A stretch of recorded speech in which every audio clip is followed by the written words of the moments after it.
Someone told me Frieren was boring. Frieren is extremely overrated. Why everyone pretends Frieren is a masterpiece? Frieren just became the greatest anime of all time. Frieren changed my life for the better. Art is very subjective. Two people can look at the same thing and come to contradicting conclusions. Someone can look at a random modern art piece and maybe one of Michelangelo's works and say the modern art is better, simply because of how it resonates with them. And that fact alone makes art hard to judge under a universal lens.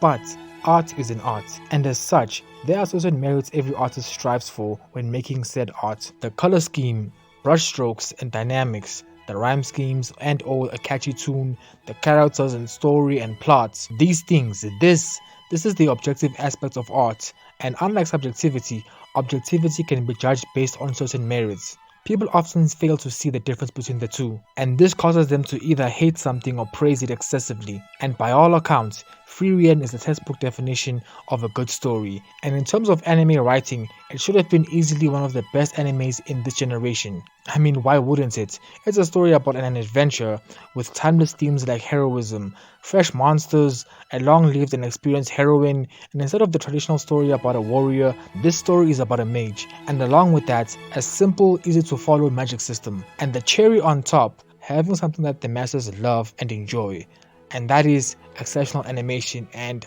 honestly, even I have to place here, Madhouse Studio is amazing with this.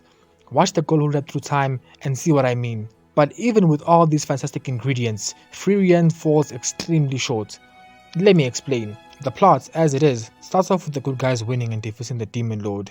And after a couple of time skips, the main hero dies, because human lifespan is very short. Having regrets about not getting to know him or better, the main heroine decides to venture off to quote-unquote heaven, which is supposedly a physical place in this real world where dead souls go when they die. Why? I don't know. Anyway, a couple of episodes later, after someone else dies, the elf begins their adventure and they make their way to Ende. Along the way, they deal with problems, collect other party members while leaving some behind, and the biggest mistake Frieren makes without even realizing it is the goddamn pacing. Because everything I just described took about 15 episodes. 15 episodes! Anyway, 60% into their journey, the party gets told that they need a certificate to head north to prove they are strong or whatever. So, still on their journey, they decide to pass by the mage city and get their certificates. And that's the whole plot. That's 28 episodes and 14 hours long. Imagine. First up, I will clear it a bit, just a tad bit. The animation is a 9 out of 10, even better than JJK, I will not lie. And even though every anime fan hates 3D animation, but the textures on Frieren are just done so superbly, I don't think anyone would complain. Then there's the attempt to tell an actual story instead of the fictional slop that we usually get in fantasy anime, so A for effort on that. Now, closing time is over.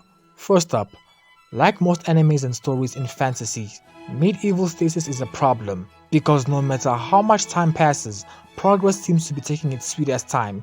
Sure, the story makes an attempt to, move things along, but you'll realize that that attempt is its shortcoming.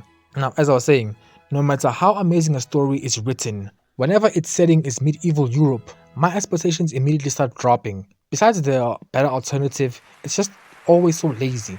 And I said this earlier, but the show's pacing is garbage, and I don't think words can describe how horrible this pacing is. 90% of every episode, if not all of them, is just lip service. Not to say I'm a meathead who only cares about fight scenes, but is this a soap drama or a fantasy action story? Come on. But why is the pacing trash, you might ask? Well, it's clear that the story wanted to focus on characters and themes. And you might be thinking, with so much time spent on characters, I'm sure that there's deep characters, each with their own different personalities that constantly clash with each other, right? Heated dialogues that push back on characters, shocking revelations, or deep character defining moments that leaves a character better, i.e. character development. And all in all, a lasting impression, right? Right? Well, you're wrong. There's none of these. None. Like zero. And as for the different characters and dialogues, my guy, every character is two-dimensional at best. All of them are the same, spouting each their own different catchphrases that tie them to their character. And with that as the groundwork, any deep character moments are out of the question. And then there's the themes. In the first episode, we get a few time skips where Frieren visits Himmel until he dies, which then causes her to cry and consider the passage of time. And following that, that's that. We get a few more time skips, but this topic isn't brought up again. We get told that she struggles with time since she's damn near immortal, but it is never explicitly shown. The story makes no attempt to explore this theme further, like say a deeper meaning like the curse of immortality or something like that. No, there's nothing. The story's intentions are very clear. And the same is true with heroism. The show's annoying pattern of trying and then failing or not going deeper is prevalent in the entire show. The annoying part about Frieren is that all of her character growth comes from Himmel and the others, none of which comes from her failures or shortcomings, and mind you, lessons she already knew, all of which get inspired by multiple flashbacks, and because of this, she doesn't feel like an actual character, let alone a person. There's an argument to be made that it's only now that she understands them and is learning, but please, don't be dumb. And about Frieren, she's easily the second most strongest person in the verse, and the show has made great efforts to show us how quickly she can end a fight and how powerful she is. But that makes all the other times that she doesn't end fights quickly or is on the defensive so fucking annoying because bitch, what are you doing? I know writing overpowered characters is not an easy feat. Countless shows can tell you that much, but she's easily the worst attempt at one. And this is due to the magic system and how the writers approach it.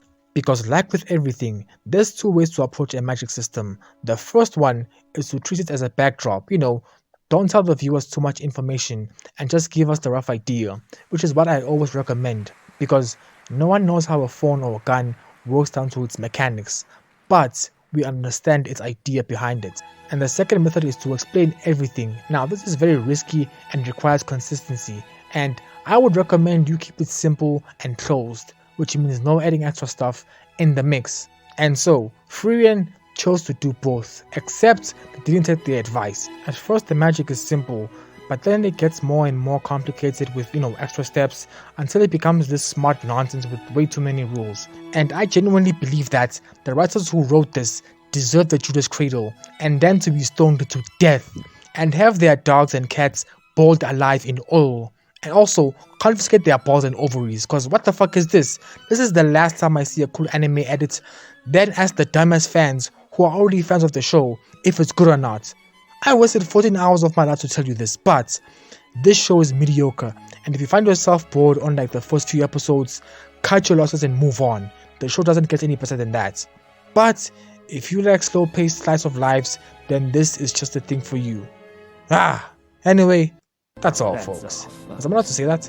Legally? Allowed to say that? Legally?